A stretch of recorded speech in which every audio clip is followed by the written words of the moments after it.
தமிழகம் எங்கும் கிளைகள் கொண்ட Annamalai institute of hotel management and hospital management படிப்பில் சேர்வதற்கான அட்மிஷன் நடைபெறுகிறது.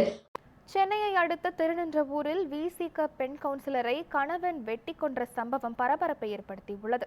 இது குறித்து கூடுதல் விவரங்களை நமது செய்தியாளர் சீனிவாசன் வழங்க கேட்கலாம். சீனிவாசன், இந்த சம்பவம் எப்போது நிகழ்ந்தது? விரிவான தகவல்களை பதிவு பண்ணுங்க.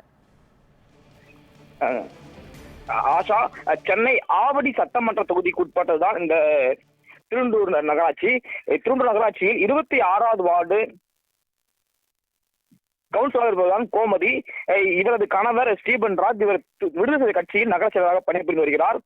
இந்த நிலையில் நேற்று இரவு கோமதி அதே பகுதியில் வேறு நபருடன் சாலையில் நின்று பேசிக் கொண்டதாக கூறப்படுகிறது.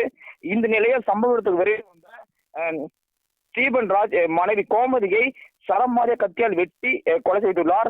இந்த சம்பவம் அந்த பகுதியில் நேற்று ஒரு பெரும் பரபரப்பை சூழலை ஏற்படுத்தியது. இந்த சம்பவம் குறித்து கொலை செய்த ஸ்டீபன் ராஜ் அவரை திருவள்ளூர் காவல் நிலையத்தில் சென்று முன்வந்து தான் கொலை செய்ததாக ஒப்புக்கொண்டு சரணடைந்துள்ளார்.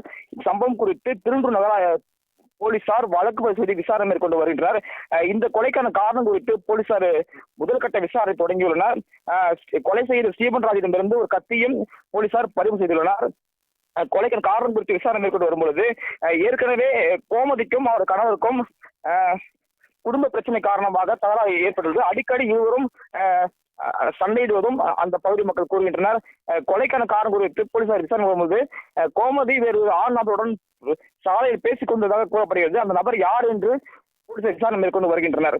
இது மட்டும் இல்லாமல் திருவள்ளூர் நகராட்சியில் வரி விதிப்பு சேர்மனாகவும் கோமதி இருந்து வருகிறார். 26வது கவுன்சிலராக வார்டு கவுன்சிலராகவும் பணிபுரிந்து வருகிறார். அந்த பகுதியில் ஒரு நகராட்சி கவுன்சில் கொலை செய்யப்பட்ட சம்பவம் மிகப்பெரிய ஒரு பரபரப்பான சூழ்நிலை ஏற்படுத்தி உள்ளது. ஆஷா, தகவல்களுக்கு நன்றி சீனிவாசன்.